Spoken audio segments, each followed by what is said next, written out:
Hai, welcome back to my YouTube channel. Kali ini aku mau bahas terkait dengan LDD atau Legal Due Diligence. Apa sih Legal Due Diligence?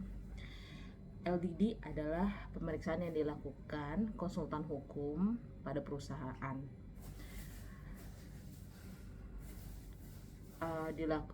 Kegiatan ini dilakukan secara seksama untuk mencari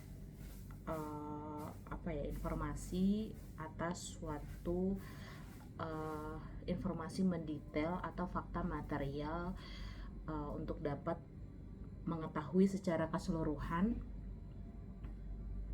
atau riwayat singkat dari perusahaan untuk melaksanakan suatu kegiatan lanjutan. Kemudian LDD ini ada 3 jenis, ada LDD yang full, terus ada LDD limited, dua jenis, yaitu LDD full dan LDD limited.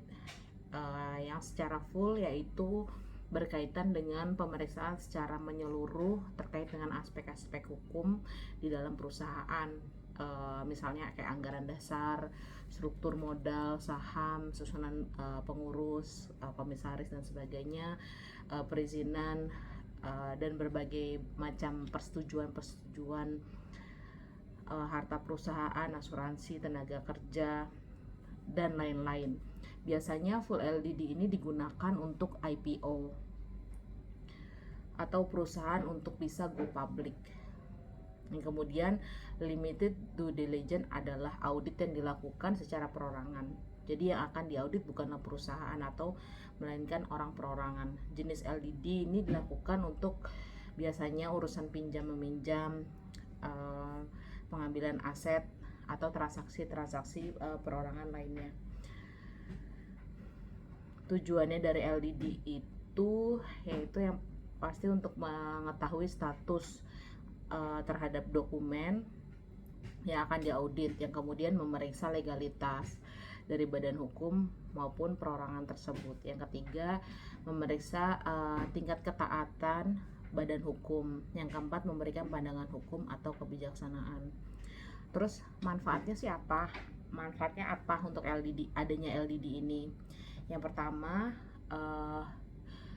terkait dengan manfaat bagi para pihak, khususnya pembeli atau kayak misalnya dia mau go public.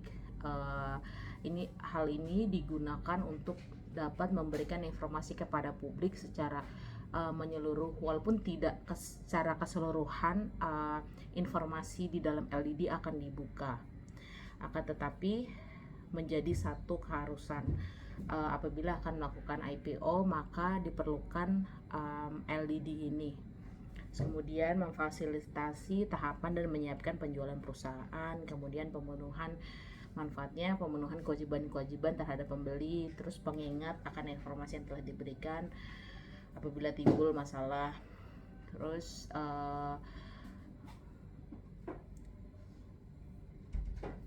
kalau untuk pembeli itu kayak sebagai alat untuk memperkuat penilaian target.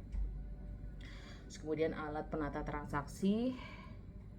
Ketiga, memungkinkan calon pembeli untuk dapat mengetahui latar belakang dari perusahaan atau perorangan dan dapat mengetahui fakta-fakta material hukum lainnya.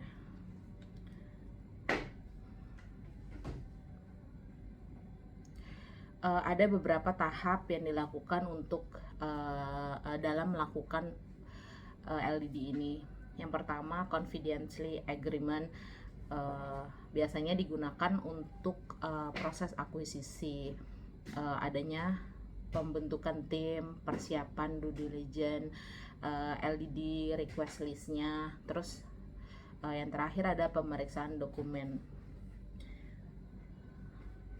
Biasanya dokumen-dokumen yang akan diperiksa di dalam LDD ini yaitu terkait dengan yang pertama anggaran dasar perusahaan, kayak misalnya akta pendirian, akta perubahan, perubahan lainnya, berita acara rapat pemegang saham, daftar pemegang saham, struktur perusahaan, bukti setor modal, kemudian dokumen aset perusahaan seperti bukti-bukti kepemilikan tanah, sertifikat tanah, bukti-bukti kepemilikan kendaraan-kendaraan bermotor, dan alat kalau untuk mungkin konstruksi atau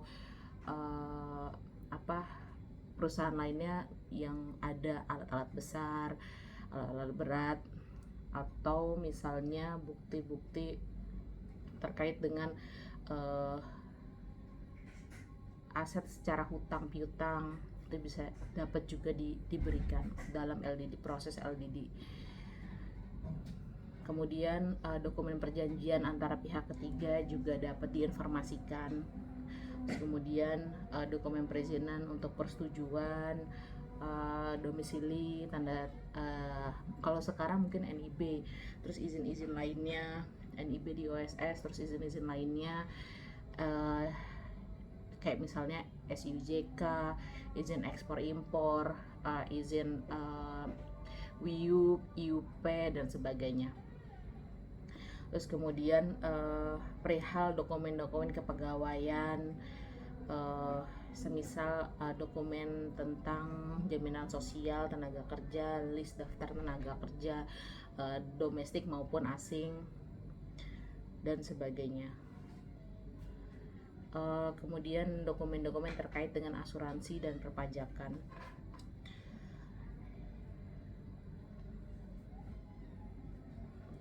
Untuk LED seperti itu dulu informasi yang dapat saya berikan. For sure kalau ada teman-teman yang butuh diberikan bantuan dari kami untuk melaksanakan LDD, legal due diligence, dalam proses hukum lanjutan seperti IPO, merger, akuisisi, dan sebagainya, dapat menghubungi saya di nomor yang ada di bio.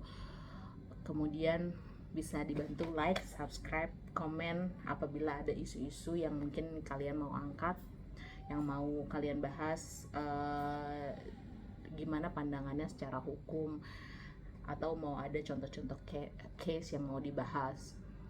Sangat terbuka bagi saya untuk dapat memberikan pandangan dari segi hukum.